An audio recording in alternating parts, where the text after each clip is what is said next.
In this video, we're going to look at an example of using the chain rule for implicit differentiation. So we're given the equation e to the y sine x equals x plus xy, and we're asked to find dy dx. If we think of y as an implicit function of x, what's the derivative of y with respect to x? So when we're using the chain rule for this, the first thing we need to do is move everything to one side and set it equal to 0. So I decided to subtract the x and subtract the xy. We let capital F of xy be e to the y sine x minus xy. We let be the non-zero side in that case.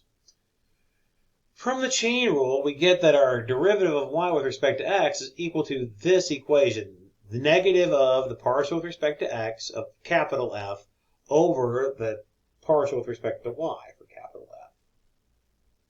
So now we just need to take our partials. With respect to x, the derivative of the first term is cosine x, then times that e to the y. For the second term, it's just 1. For the third term, it's just y.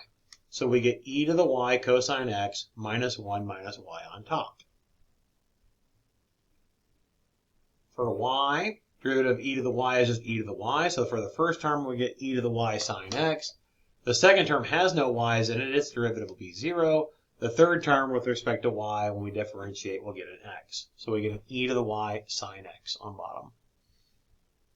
And then for this last step, I just chose to multiply the negative sign through, make it look a little bit prettier. So our final answer here is a 1 plus y minus e to the y cosine x all over e to the y sine x minus x.